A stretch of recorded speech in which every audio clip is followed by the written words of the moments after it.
ஒவ்வொரு மனிதனும் படக்கூடிய கஷ்டங்களுக்கு முக்கியமான காரணமே பித்ருவழி பாவங்கள் தான்.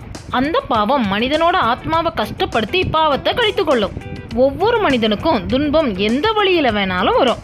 நம்ம செஞ்ச பாவத்தை ஆரம்பத்திலேயே போக்காத போது அந்த ஒரு பாவம் மட்டும் நம்ம கிட்ட இருக்காது. அந்த ஒரு பாவத்தை போக்காத போது அந்த பாவம் நம்மளுக்குள்ள இருந்து தினம் தினம் ஒரு பாவத்தை செய்ய வைக்கும். இந்த விஷயம் நம்மளுக்கே தெரியாது. அதனாலதான் பாவிகள் எப்பவுமே பாவிகளாவே இருக்காங்க. செய்யற பாவங்களுக்கு இடையில ஒன்றோ நூறோ புண்ணியங்கள் செய்துவிட்டு நான் எவ்வளவோ புண்ணியங்கள் செய்யறேன், அப்புறம் ஏன் எனக்கு கஷ்டம் வருது அப்படின்னு புலம்புவாங்க. இந்த பித்ரு ஜென்ம பாவங்கள் குறையணும்னா நம்ம செய்யக்கூடிய தான தர்மங்கள் புண்ணியங்கள் அதிகமாகணும். அந்த மாதிரி பல ஜென்மத்து பாவங்கள் தீர சித்தர்கள் சொன்ன அபூர்வ சிறந்த புண்ணியம் என்ன அப்படிங்கறத அந்த பதிவுல பார்க்கலாம். வீடியோவை ஸ்கிப் பண்ணாம பாருங்க, எதையும் மிஸ் பண்ணிடாதீங்க. இந்த மாதிரி பித்ரு ஜென்ம பாவங்கள் கழிகிறதுக்காக தான் நம்மளோட முன்னோர்கள் ஆலயங்கள்ல குளங்கள் வெட்டி அந்த குளத்துல மீன் வளர்த்து மீன்களுக்கு உணவாக பொறிகளை போடுறத பழக்கமாக்குனாங்க.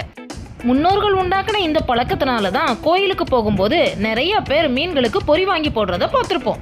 அப்படி நம்ம குளங்கள்ல மீன்களுக்காக தூவி விடக்கூடிய பொறி எவ்வளவு மீன்கள் சாப்பிடுதோ அவ்வளவு பாவங்கள் குறையும்.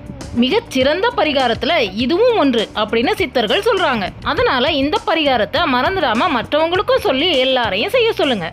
உணவே கிடைக்காத இடங்கள்ல இருக்கக்கூடிய மீன்கள், அதாவது கிணறு, ஆறு, ஏரி, குளம், குட்டை இந்த மாதிரி இடங்கள்ல இருக்கக்கூடிய மீன்களுக்கும் பொறி போடுறது ரொம்பவும் நல்லது. மீன்களுக்கு உணவு கொடுக்கறது மிகப்பெரிய தர்மம், புண்ணியமும் கூட அப்படின்னு சொல்றாங்க சித்தர்கள். அதனால இந்த பதிவை உங்களுக்கு வேண்டியவங்களுக்கும் ஷேர் பண்ணுங்க.